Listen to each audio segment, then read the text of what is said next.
Watengenezaji wakuu wa magari kutoka maeneo mbalimbali duniani wanaonyesha umahiri wao katika uundaji magari kwenye maonyesho ya magari ya Shanghai. Maonyesho hayo ya mwaka huu yamejikita zaidi katika magari yanayotumia umeme. Tazama.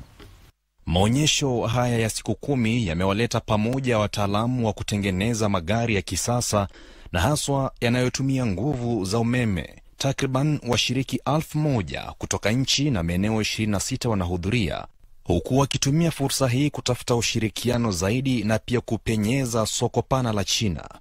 Idadi hii inafanya maonyesho ya mwaka huu kuwa makubwa zaidi katika historia yake. Makundi makubwa ya watengenezaji magari wa China kama GAC Motor na BAIC Group yametumia jukwaa hilo kuendeleza mikakati yao mipya iliyounganishwa. Hapo awali, chapa ndogo chini ya makundi haya zilikuwa zikijitokeza katika mabanda tofauti, lakini wakati huu kampuni zote mbili zimeleta chapa zao ndogo pamoja katika maeneo ya maonyesho ya pamoja. Hii inatuwezesha kutumia vizuri fursa katika maeneo kama ununuzi wa rasilimali, uwekezaji wa masoko, ushirikiano wa rasilimali na kuboresha ufanisi.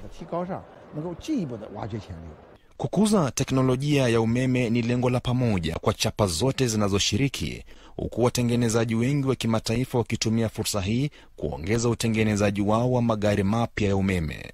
We want to catch up with the NEVs, with the new models to come. By 2027 we will bring over 40 new models to the market, and 20 of them are new electric vehicles.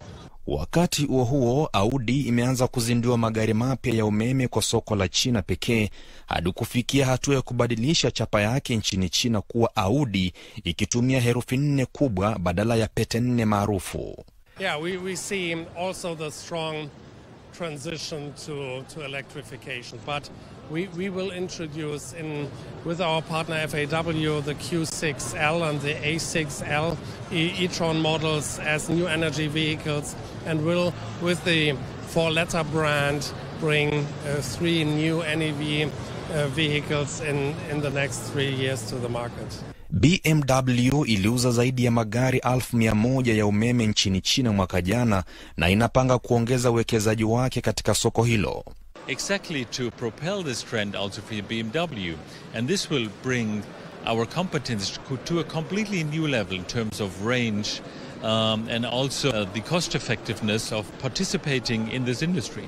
And by the way, we do that also with Chinese partners. Kampuni za magari na mnyororo wa usambazaji nchini China zinaendelea kufanya maendeleo makubwa katika umeme. BYD imekuwa gumzo duniani mwaka huu kutokana na maendeleo yake katika teknolojia ya betri.